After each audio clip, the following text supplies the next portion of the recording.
Chi vuole venire a scattare una foto all'alba insieme a me? Sigla!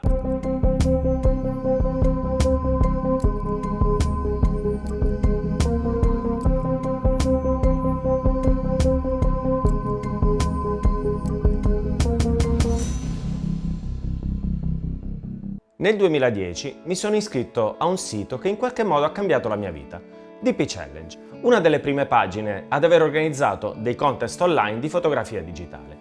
DP Challenge infatti nasce nel 2002. Io nel 2002 avevo appena comprato la mia prima fotocamera digitale, da ben 4 megapixel, e in 18 anni ha visto iscritti quasi 110.000 utenti. Con grande soddisfazione posso dire di essere attualmente 12° nella classifica overall. Più che un vanto mi ricorda quanto la partecipazione a contest che stimolassero la mia creatività sia stato incredibilmente utile per me in quegli anni e come mi abbia aiutato a crescere fotograficamente. Il mio primo momento di gloria era arrivato con la vittoria nel contest Lego, nel quale ho voluto omaggiare Charles C. Ebbets, autore del celebre scatto che tutti conoscete. Purtroppo, a causa di una regola un po' soggettiva, lo scatto venne squalificato e la mia delusione fu ovviamente molto grande. Ma i contest più ambiti erano i Free Studies, che raccoglievano gli scatti migliori realizzati nell'arco temporale di un mese. Decisi allora di giocare sulla fiducia che tante persone riponevano e ripongono nelle mie follie fotografiche e organizzai uno scatto corale rielaborando una idea che mi diede Riccardo Maggi, protagonista di questa immagine scattata il 19 agosto 2011.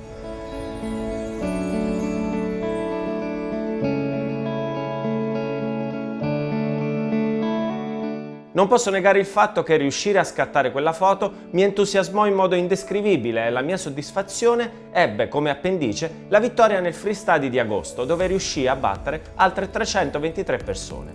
Provate a immaginare quanto sia stimolante e divertente scattare immagini creative. In quegli anni ne ho realizzate tante e questo mi ha aiutato incredibilmente a migliorare e ad ampliare la mia visione fotografica.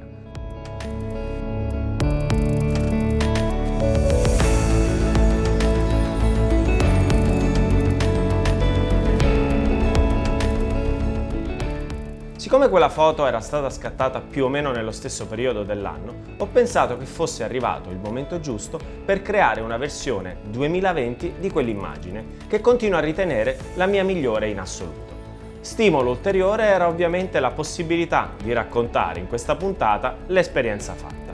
Sono partito da un post su Facebook e in meno di 3 giorni sono riuscito a trovare un considerevole numero di persone abbastanza folli da immergersi di nuovo in acqua vestite alle 6 del mattino di un'alba settembrina. Lo scatto del 2011 era stato realizzato con una macchina con sensore APS-C, con montato sopra un grandangolo 10-20. Ho deciso allora di utilizzare la mia A7R3 con un 15 mm Laowa per avere un punto di ripresa e una visuale abbastanza simili. Analizzando lo scatto si capisce immediatamente come dal punto di vista tecnico ci fossero alcuni errori evitabili. Primo fra tutti l'inclinazione della camera verso il basso, che ha fatto sì che le figure esterne fossero piuttosto convergenti, cosa aggravata dalla distorsione intrinseca in una lente di quel tipo. La luce invece era perfetta, quel giusto tocco di bagliore che generalmente, chi ha visto molte albe lo sa, arriva 20-30 minuti prima dello spuntare del sole.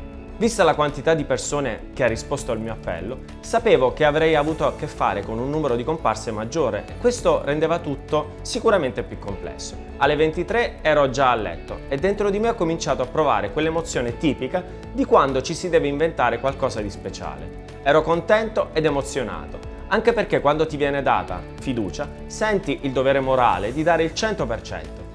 In realtà tanta dell'emozione derivava anche da una differenza sostanziale rispetto al 2011. Stavolta ci sarebbe stata anche la mia famiglia e per la prima volta avrei guardato l'alba insieme ai miei figli.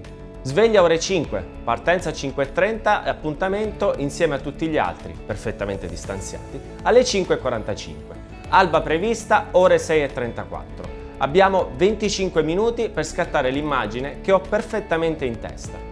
Circa 25 persone sono pronte a gustarsi quest'alba, 15 delle quali reciteranno la loro parte all'interno della Uncanny Army, il bizzarro esercito che andrà a prendere il posto del Dawn of the Dead, l'alba dei morti viventi del 2011. Coordinare 15 persone non è semplice, soprattutto quando il mare è decisamente piuttosto mosso e la comunicazione verbale è quasi inutile.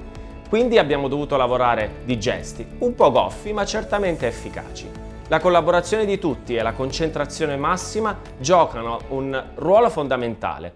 Sono le 6:11 e il sesto scatto è quello giusto, esattamente come quello del 2011, 23 minuti esatti prima dello spuntare del sole.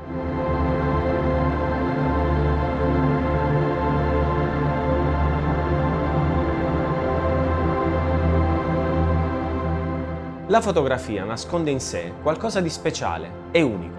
Se avessi voluto fare uno scatto identico, non ci sarei certamente riuscito, perché ogni storia è diversa dalla precedente. Questa era una storia speciale ed appagante perché la condivisione dell'esperienza vale in sé più dello scatto. Quindi, se qualcuno mi chiedesse se sono riuscito a realizzare o no uno scatto migliore, risponderei che non ha nessuna importanza, perché abbiamo guardato l'alba tutti assieme, abbiamo fatto un qualcosa a suo modo di unico e irripetibile, come era già successo 9 anni prima. E siamo tutti tornati a casa con un sorriso e abbiamo raccontato la nostra esperienza e la nostra giornata ha meritato di essere vissuta. Non dovrò mica ricordarvi di iscrivervi al canale? Ci vediamo la settimana prossima. Com'era l'acqua? Bagnata. Molto molto bagnata.